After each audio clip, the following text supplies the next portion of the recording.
Well,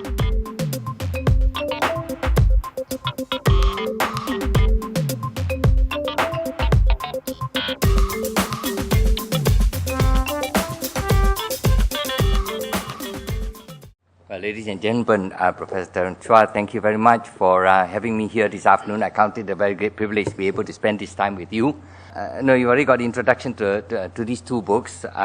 For those of you who have got the books, I just want to tell you that the way to read the books is you have to read the left-hand pages. If you read the left-hand pages for the leader, the teacher, and you should be able to finish a book in 45 minutes. If you read Winning with Honor, you should be able to do it in 1 hour. And the reason being that left-hand pages are actually a summary of the right-hand pages. So if there's anything that interests you on the left-hand side, you look to the right-hand side to go and get the details. So that's just very quickly tell you about the book. The first statement I want to make is that schools and universities most unfortunately do not teach us how to win in work and life. What I'm trying to say is that the schools and universities, they keep telling people you are the future leaders and so forth. They teach a lot in terms of knowledge and competence, but they don't teach about trustworthiness. All of us who run organizations, and if you have staff working for you, you know that every time you look for somebody to promote or look for somebody to assign to a critical task to, you not only look for somebody who has the knowledge and has the experience and has the skills for the job, you most particularly look for somebody that you can trust. Somebody that you can trust to do the best that they can, somebody you can trust who will meet the deadline, somebody who can trust if they won't meet the deadline to be able to come to you and say that very sorry, you won't be able to meet the deadlines. This is terribly important, the whole issue of trustworthiness, and yet the tragedy is that schools and universities don't teach it, don't tell their kids that it's not good enough simply to score A's. You need, in most particularly, to score trustworthiness in life. What is honor? Honor is living by the virtues. It's showing great respect for yourself and other people and the rules you live by. When you're honorable, you keep your word, you do the right thing regardless of what others are doing. This is the reputation of Singapore. This is the reputation of Singaporeans. It's a very precious quality that we have. And this is something which we need to get, deep within us. Some people say, again, why the complicated word? And I ask the same question, what's the difference? You go back and say, what's the difference between respect and honor? Here again, honor is what you offer the other person, irrespective, because this is the right thing to do, irrespective of how the other person is going to react. Respect is your reaction to a person. If somebody behaves in a certain kind of way, then you have your respect for the person. So respect is your judging the other person's character on your own standards. It is your reaction to a person. Honor, though, is what you offer to the other person, and this will become plainer as I go along. Why this is such a terribly important idea. Trust. I started my first slide talking about trustworthiness. Trust is the most important currency for long-term relationships. And think about it, it's all relationship, whether it's between parents and family, or friends and relatives, or bosses, colleagues, subordinates, business partners, customers, government and community. Everything is about trust. Can I trust you? If I can trust you, I can afford to communicate and work together with you. If I can't trust you, everything I hear from you and everything I see about you is going to make certain question marks rise up in my mind. So trust is terribly important. And here we go back to say, honor is the foundation of trust. That in order for us to bring about a trust relationship, we must exercise honor. Honor, again, is what you offer the other person. Well, this thing about work and particularly about leadership, I think the most important questions that all of us should be asking is, how can I help you do your job better? This applies to your boss, first of all. How can I help my boss do his job better? I think the reason you want to do that is because you want to have the trust and credibility of your boss. So you ought to establish your position very clearly. You want your boss to succeed, and you are there to help your boss succeed.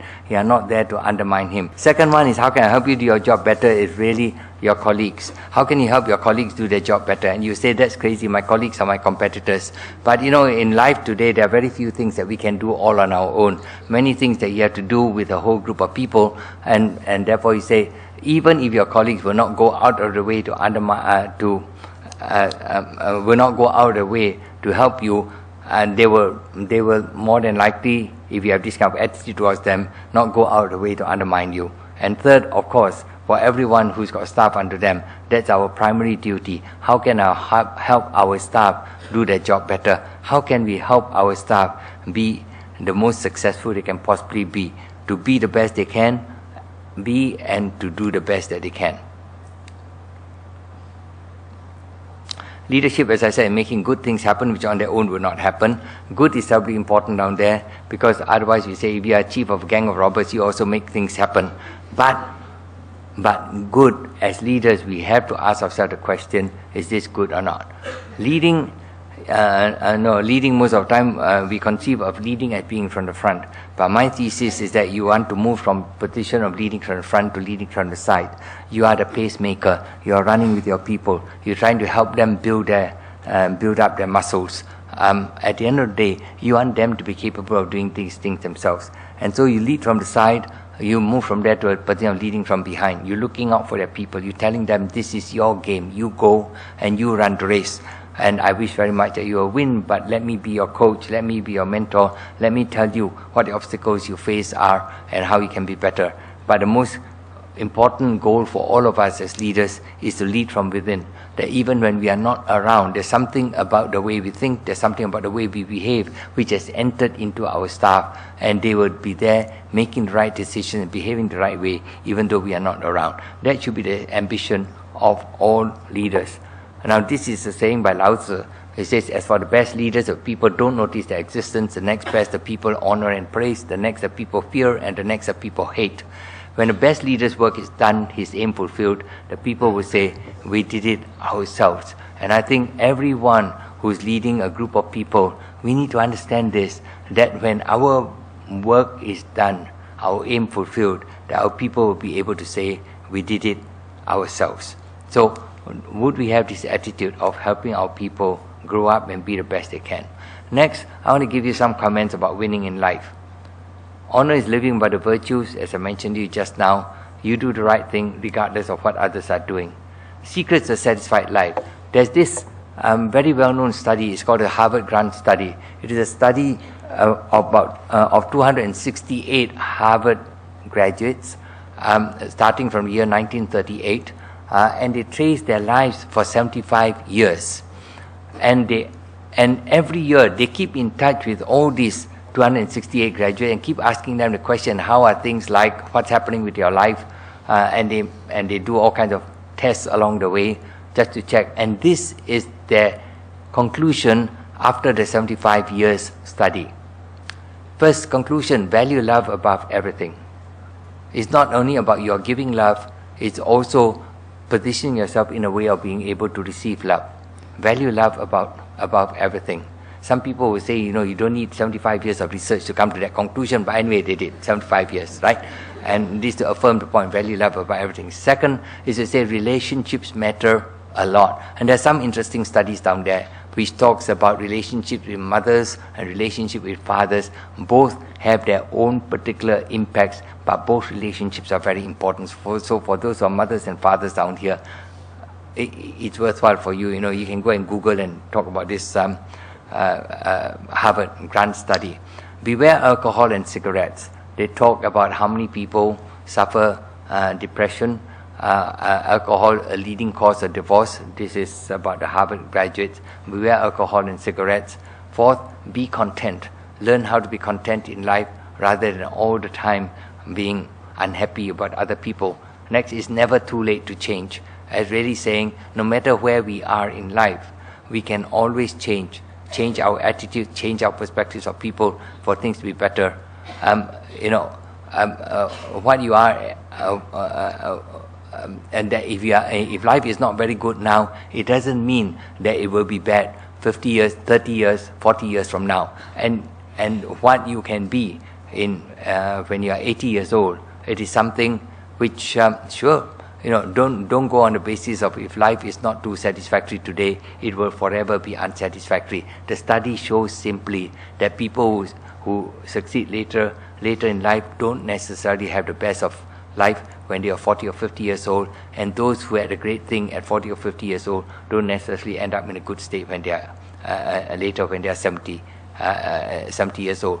Next is it's mostly up to us. Don't blame your parents, don't blame your genes. It's mostly up to us. that's the conclusion. I say that it's a perspective on life that we need to take. Everything is something which we can influence, and it's for us to decide that that's the way that we want to go in our life. So very quickly, a summary: why Singapore succeeded? Because we are a brand. Just like in many ways Switzerland is a brand. It's a brand, and that brand is by honoring our word. Second, we succeeded because we are a society. We are a particular kind of society where we honor each other. Third, we did succeed because of quite superior political leadership, a leadership of government. And fourth, because we had a civil service who saw itself as a very critical, integral part of creating the kind of Singapore we all would like to see in the years to come. World Singapore 4. In other words, everything that we had. Now we got 51 years of independence. Is there any threat to the future of Singapore? Just remember again where we are on the map. But here's a particular aspect about a study done by a guy called Sir John Clubb. Sir John Clubb was a soldier in the British Army. He was the one who created the Jordanian Arab Legion, which today is known as the Jordanian Army. What he did was to study 3,100 years of world history. History, he studied about 11 empires, but bear in mind, of course, we accept that the 11 empires is really seen from European eyes. 11 empires over 3,100 years, starting, for example, from the Assyrian Empire, from 859 BC, then going through the Persian Empire, then the Greek Empire, Roman Empire. Then you go through the other aspects, the Arab Empire, Mamluk, then Ottoman Empire, Spanish Empire, Romanov Russia, and Britain. The British Empire. I said, now the question is, you study 11 empires over 3,100 years, and the odd thing he found was all the empires lasted only 250 years. Why? Now this is an interesting question, because by the time you come to the British Empire, this is the time where you have machine guns, you have cannons, you no longer have hand-to-hand combat, you no longer have sword fighting along the way, and yet all the empires lasted 250 years. Why? So in order to get the answer to that, he studied the rise and fall of the empires, and he found, in an interesting kind of way, all the empires went through the same stages. The empires all started with the age of pioneers, the group of people who broke off from the motherland or fatherland to go out, explore new places. Then the age of conquest. This is the time when they go out and find colonies. And young men, at the time of age of conquest, believe the best thing they can do in life is to be a soldier, to fight for king and country. Then came the age of commerce. You get all the colonies, and so the merchants began to come, and the merchants began, and basically, I mean, you milk the colonies. And so the empire grew very rich. Then the age of affluence, many rich people around the place. The big change that takes place from the age of conquest to the age of influence is that young men in the age of conquest decided the best thing they can do is be a soldier to fight for king and country. Young men in the age of affluence decide the best thing they can do is to earn as much money as they can to look after themselves and their families. And therefore, there's you move from thinking about the country, the bigger question, how do you maintain strength there, into thinking about yourself. And in a sense, there's a loss of a sense of duty, a sense of identification with the country. It's just about yourself. And what you have is a twist in that time to what is a high, so you move from a stance of sacrifice and selflessness to some extent into selfishness and materialism. This is what happens, and this happened with every one of these empires. After the age of affluence, and that is high noon, that's where the empire grew up. Age of intellect. The age of intellect is where there was peace, no more colonies to conquer, people had time, people had money. So this was a time where rich people commissioned works of art, they commissioned works of music, they gave endowments to universities, they built up, this was a time where intellectual pursuits was something which people went for, and so people go for multiple degrees, I suppose. And that was the time, age of intellect. Next after that is the age of decadence. The age of decadence is where you say, we still have a lot of money, so what do I do with my money. So just remember, because in this time, the focus of young men and new generations is away from a sense of duty, and the focus has turned into just about yourself. And so the age of decadence obviously is also a lot about the individual. There are 7 characteristics in the age of decadence. By the way, this all comes from an essay called The Fate of Empires. It's a very interesting essay. For those of you who are interested, go to Google GLUB, G-L-U-B-B, The Fate of Empires. The age of decadence. The age of decadence thoughts, the first one is about, and these are the 7 characteristics of the age of decadence. The first is about defensiveness. This is where empires had grown up particular kind of way, and so they are extremely defensive, and people individually are also very defensive of where they are and how they came to be. I mean, this was the time when you say, it's just like even for China, you have the Great Wall of China. There's a defensiveness to keep out other people. There's a pessimism in this time. An important reason for this pessimism is that in many ways, people have achieved what they can. Empires have grown and got all the colonies that they have. Everything else that can happen, you can't imagine what else. This whole vibrancy and excitement about going out and getting further and making great progress and achieving high goals, and that you can't imagine what else you want to do there. Third is about materialism. Materialism is just people looking away from what they could do for a broader community or the country and just for themselves. Fourth is frivolity. People beginning to spend time and money on things which don't really build value for the future. Fifth is an influx of foreigners. Foreigners are attracted because of higher level of civilization, because of higher wealth. So foreigners come in to do the jobs which the individuals or the country don't want to do. The next, 6 is the welfare state, where countries believe that their stage of welfare is going to last forever, and therefore they can afford to give away a lot of things to their people. And finally is what is called the weakening of religion, which really is talking about a weakening of morals.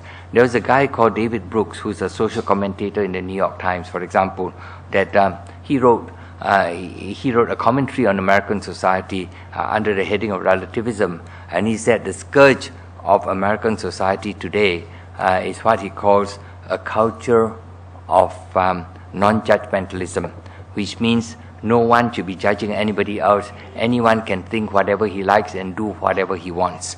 And that is his commentary on American society. Recently there was a book that was published by a chap called David Halpern, a very well-researched book, talks about the hidden wealth of nations. And he said richer nations are happier, yet economic growth doesn't increase happiness. He said this paradox is explained by what is called the hidden wealth of nations. The extent to which citizens get along with others independently drive both economic growth and well-being. What he really says after all his research is that it is the quality of the relationship between the citizens in the country that determines in the end both economic growth as well as the well-being of the nation. It's a very interesting conclusion. And then you wonder how true is that of Singapore. I must say something though, just now when I talked about John Glubb, and there was a description of 3,100 years, 11 empires. He was asked, does that conclusion about the age of pioneers ending up with the age of decadence and going to decay, does it apply to small states? And his answer was, yes, it applies to small states if the small states have tasted the power and the affluence. So I must leave you to decide for yourself whether that analysis applies to Singapore or doesn't apply to Singapore. So here's another one which says about the extent to which citizens get along with each other is going to determine, that's the hidden wealth of nation, is going to determine in many ways the economic growth and well-being of the country. I go back to talk about common language, which is honor and how we think about the future. Singapore in 50 years, SG 100, what do we want? And be a terribly interesting exercise if all of you were to ask yourself the question. In fact, last Saturday I ran a a workshop for 50 young people. They were all in their 20s. There were some NTU students, there were Temasek Poly students, and a whole lot of people who came from SMEs. And I asked them this question: 50 years from now, what kind of Singapore would you like to have? And it was quite interesting that actually they began to vote on the ideas which they consider most critical, the kind of Singapore they'd like to see 50 years from now. The highest vote came to a gracious society. What's even more remarkable is that they came up with a list. There are almost 50 ideas on the list, and when we asked them to vote for the top 5, that the top 5 they voted for was such that the fifth idea, the votes of the fifth idea were more than double the votes for the sixth idea. There was a big consensus actually of what the top 5 ideas are. It is possible, but it's important for us all to have some sense about what do we want Singapore to be like 50 years from now, and then we can build towards that. We can say we'd like to be a first world society. Today we are a first world economy, but is there a first world society we'd like to emulate? If we say no, then what is the first world society we'd like to see? If not immediately, then 50 years from now. That's the kind of conversation I believe we need a lot more in Singapore. Well, anyway, as a rough idea, my own idea about Singapore in 50 years was we are looking for a sustainably successful economy, social harmony and synergy, a gracious society, a society where children are proud of their parents. Not like today where parents are proud of their children, but whether children are proud of parents, we don't know. And a place where citizens are proud of their country. How do we get there? And I believe getting there is a matter of continuing to honor our word and be people whose promises can be trusted. Being a place where we honor each other and we maintain social and community harmony. But I believe also we need to become a place where we honor innovation and excellence and enterprise. I think this is a necessary third leg for our success for the next 50 years. And this is deep when you talk about honoring innovation, excellence, and enterprise. You all know there's a lot of talk about innovation, which says, you must be prepared to learn from failure. You must be prepared to learn by doing. You must have that persistence, that tenacity, that determination, and so forth. And I want to give you just as an example of how deep the thing is, because a lot of the time, the way we behave, we are not aware that this is what we are doing. Joseph Schooling got a gold medal. This is great honor for us. All the attention on him. What about the others who didn't win medals? I was speaking to somebody whose son took place in Rio, and I say, so how does, and his son didn't win a medal. So I say, so how does your son feel? And he says, of course, he's very disappointed. And he says, he trained for 4 years for the opportunity. Now the question on his mind is, does he want to train for another 4 years? That's the issue.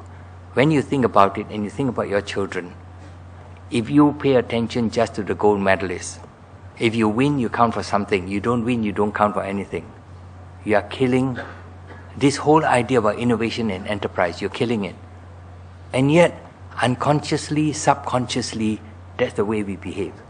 And we are being sucked into this idea of winner takes all. And what you're doing is undermining what we say we want, which is we want to be more innovative and enterprising, and we only encourage our people to think of new things and imagine new possibilities, and then we say only if you win it counts. This is just an illustration. Right? At the end of the day, we are saying, this is good. This time Parliament, the next time round, they took all the Paralympians and say, we honor all of you. We're making progress. But it does need somebody to make the observation to say, when you just look at the winner, you are undermining an idea for our future. So this is it, the 2 books. There are websites for the 2 books. We have a continuous blog running, because as we make further observations, my daughter and me, as we make further observations, we share it on our blog site. So that's it. Thank you very much for listening to me and bearing with me.